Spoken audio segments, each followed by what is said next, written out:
General one स्वागत है आपका वीनेशन ट्रिपल वन के एक नए एपिसोड में जहां आपके लिए लेकर आते हैं इंडियन डिफेंस की प्रमुख अपडेट्स को सबसे पहले। तो चैनल को सब्सक्राइब करना मत भूलिएगा। आज के अपने अपडेट की शुरुआत करने वाले हैं नाइजीरिया को लेकर आई एक बड़ी अपडेट से। आप सबको पता है कि हाल ही में प्रधानमंत्री श्री नरेंद्र मोदी जी की एक विजिट हुई थी नाइजीरिया की, जहां पर दोनों देशों के बीच में कुछ महत्वपूर्ण मुद्दे हैं जिनको लेकर बातचीत हुई थी। इसमें आपसी जो सैन्य संबंध हैं इनको मजबूत करने पर बात हुई थी, इकोनॉमिक डेवलपमेंट पे बात हुई थी, फूड सिक्योरिटी पर बात हुई थी और इसके अलावा सीरीज ऑफ एग्रीमेंट्स हमें देखने को मिले थे। लेकिन यहाँ पर एक जो की हाईलाइट रही थी इस विजिट की, उस दौरान भारत ने नाइजीरिया के सामने एक बार फिर से तेजस मार्क 1A को लेकर जो ऑफर है वो सामने रखा है। भारत इस चीज को अच्छे से समझता है कि नाइजीरियन एयरफोर्स अपनी कॉम्बैट कैपेबिलिटी को लगातार इनहेंस करने पर काम कर रही है और इसी क्रम में भारत ने नाइजीरिया को एक बड़ा प्रस्ताव दिया है। भारत ने नाइजीरिया के लिए अपनी जो लाइन ऑफ क्रेडिट है वो $200 मिलियन तक बढ़ा दी है और इसके पीछे का उद्देश्य ये है कि नाइजीरिया के एम को फैसिलिटेट किया जाए, जहां पर वो लाइट कॉम्बैट एयरक्राफ्ट तेजस को खरीद सके जिसका निर्माण एचएएल के द्वारा किया जाता है। उसके पीछे का एक महत्वपूर्ण कारण ये है कि नाइजीरिया अपने चेंगड़ू F7NI फाइटर जेट्स को रिप्लेस करना चाहता है, जो कि बीतते समय के साथ अब पूरी तरीके से मॉडर्न वॉरफेयर के लिए कारगर नहीं है और इसके लिए उन्हें एक advance single engine multi role fighter aircraft की ज़रूरत है और ऐसा माना जा रहा है कि उनकी ये ज़रूरत लाइट कॉम्बैट एयरक्राफ्ट तेजस पूरा कर सकता है। और यही कारण है कि भारतीय वायुसेना इस समय हिंदुस्तान एरोनॉटिक्स लिमिटेड भी इस समय इस प्रोग्राम को लेकर काफ़ी उत्साहित नजर आ रही है। अब क्योंकि नाइजीरियन पायलट्स ने ऑलरेडी तेजस को इंस्पेक्ट कर रखा है और उनकी रिपोर्ट में स्पष्ट तौर पर ये कहा गया है कि ये एयरक्राफ्ट उनकी रिक्वायरमेंट को पूरा करता है और उन्होंने ये भी कहा है कि जेफ 1700 की तुलना में बहुत सारे जो मेजर एडवांटेजेस हैं वो हमें देखने को मिल रहे हैं, जैसे कि advance avionics, advance weaponry, reliability और भी कई चीज़ें हैं जिनको नाइजीरिया कंसिडर कर रहा है। और यहाँ पर वो इनिशियली 4 से 5 एयरक्राफ्ट को खरीदने पर विचार कर रहा है, लेकिन ये नंबर्स आगे चल के एक स्क्वाड्रन का रूप ले सकते हैं। हमारी अगली बड़ी अपडेट MS-60 रोमियो हेलीकॉप्टर्स को लेकर आ रही है। जैसा कि आपको पता है कि भारतीय नौसेना की जो मैरीटाइम स्ट्राइक कैपेबिलिटी है उन हेलीकॉप्टर्स के आने के बाद काफ़ी ज़्यादा बढ़ चुकी है और इस समय भारतीय नौसेना तकरीबन 9 की संख्या में जो MS-60 रोमियो है इनको ऑपरेट कर रही है और इसके लिए कुछ अपग्रेड भी प्लान किए गए हैं जिनके लिए हाल ही में अमेरिकी सरकार ने मंजूरी भी दे दी है। लेकिन इसी बीच एक बड़ी रिपोर्ट सामने आ रही है कॉन्सबर्ग डिफेंस एंड एरोस्पेस से, जहां पर वो MS-60 रोमियो हेलीकॉप्टर को अपनी जो एडवांस नेवल स्ट्राइक मिसाइल है इससे इक्विप करना चाहते हैं और उन्होंने बाकायदा इसका एक प्रस्ताव भारतीय नौसेना को दिया है, जहां पर उन्होंने कहा है कि कॉन्सबर्ग डिफेंस और एरोस्पेस के द्वारा विकसित की गई ये जो मिसाइल है ये MS-60 रोमियो यानी सी हॉक मैरीटाइम हेलीकॉप्टर्स की कैपेबिलिटी को काफ़ी ज़्यादा इनहेंस कर सकती है और इससे जो सरफेस और कोस्टल टारगेट्स हैं उनको एक्सटेंडेड रेंज से एंगेज किया जा सकता है। आपको बता दें कि 9 हेलीकॉप्टर भारतीय नौसेना की सर्विस में है और एडिशनल 15 जो हैं ये 2025 के अंत तक डिलीवर कर दिए जाएंगे।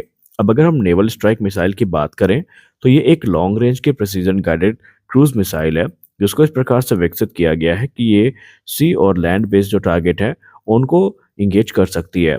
रेंज की बात करें तो क्लेम किया जाता है कि इसकी जो रेंज है तकरीबन 185 किलोमीटर की है और ये फायर एंड फॉरगेट मिसाइल है, यानी कि एक बार लॉन्च करने के बाद ये टारगेट को तबाह ही करके आती है। और इसके अलावा इसके लिए जो प्लेटफॉर्म है उसको कोई मेजर मॉडिफिकेशन से गुजरना नहीं पड़ेगा और ये भारतीय नौसेना के लिए काफ़ी बेनिफिशियल साबित हो सकती है।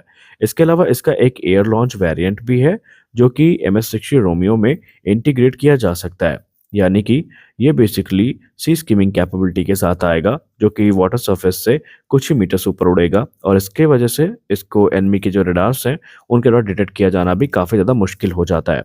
तो अभी भारत की तरफ से कोई प्रतिक्रिया नहीं आई है, लेकिन माना जा रहा है कि भारत इस पे इंटरेस्ट ज़रूर दिखाएगा, क्योंकि भारत ने स्पष्ट किया था कि MS-60 रोमियो की कैपेबिलिटी को बढ़ाए जाने के लिए जो कार्य है वो किया जा रहा है।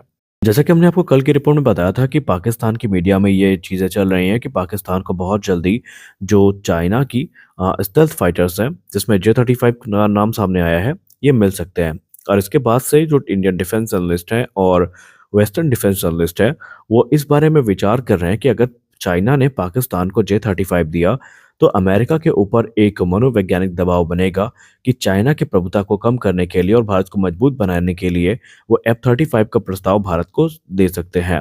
दरअसल अमेरिका ये बात अच्छे से जानता है कि पूरे एशिया में एक ही देश ऐसा है जो चाइना के इन्फ्लुएंस को काफ़ी अच्छे से काउंटर करता आया है और काउंटर कर सकता है, वो है इंडिया। तो ऐसे में ये चीज़ें अमेरिका के इंटरेस्ट में भी होंगी। और अगर हम सीनियर डिफेंस एनालिस्ट रनीश राजन सर की बात माने, तो उन्होंने पहले भी कहा है कि अगर चाइना पाकिस्तान को J-35 देता है, तो ये भारत की डिफेंस कैपेबिलिटी के लिए एक बूस्ट के तौर पर काम करेगा, क्योंकि ये अमेरिका को फोर्स करेगा कि अमेरिका चाइना के इन्फ्लुएंस को काउंटर करने के लिए अपने जो एडवांस फाइटर्स हैं, वो भारत को ऑफर करे। और ये चीज़ें कुछ स्पेसिफिक कंडीशंस में भी हो सकती है। हालांकि वो कंडीशन क्या है, इसके बारे में कोई विशेष टिप्पणी नहीं करी गई है। J-35 की बात करें तो बेसिकली ये एक कैरियर कैपेबल स्टेल्थ फाइटर है, लेकिन इसको जो लैंड बेस्ड फैसिलिटीज़ हैं वहाँ से ऑपरेट किया जा सकता है। और पाकिस्तान में इसको लेकर सेलिब्रेशन नेक्स्ट लेवल पे चल रहा है, क्योंकि उनका मानना है कि ये एयरक्राफ्ट भारत के लिए एक बहुत बड़ी परेशानी साबित होगा और पाकिस्तान के पास एक एयर सुपियोरिटी इस एयरक्राफ्ट के माध्यम से आ जाएगी। लेकिन अभी ये चीज़ स्पष्ट नहीं है कि क्या चाइना वाकई इसको देने के लिए तैयार हुआ है, या एक पाकिस्तानी हाइप है जो क्रिएट की जा रही है। लेकिन जो भी हो, भारत को इस चीज़ को गंभीरता के साथ लेना चाहिए।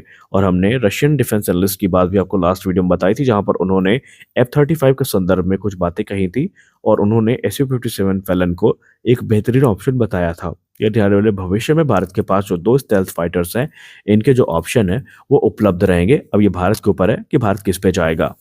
हमारी अगली बड़ी अपडेट आ रही है भारतीय वायुसेना के पूर्व air chief marshal R K S. Bhadauria sir को लेकर के।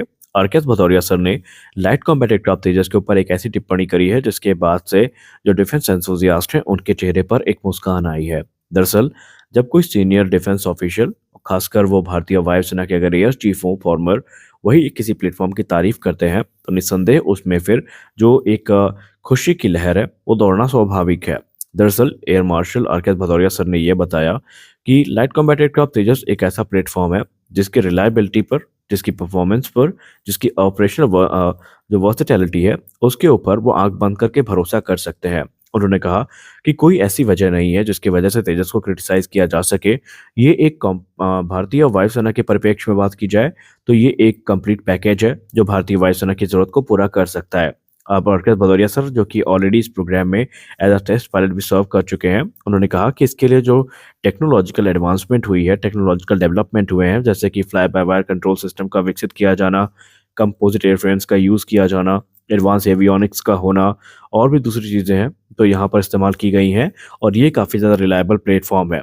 और उन्होंने ये भी कहा कि आने वाले भविष्य में आप देखेंगे कि तेजस मार्क 1 के तरह ही जो एडवांस फ्रीडम कॉम्बैट एयरक्राफ्ट है और तेजस मार्क 2 जैसे फाइटर्स हैं, इनका कोई भी सानी नहीं होगा।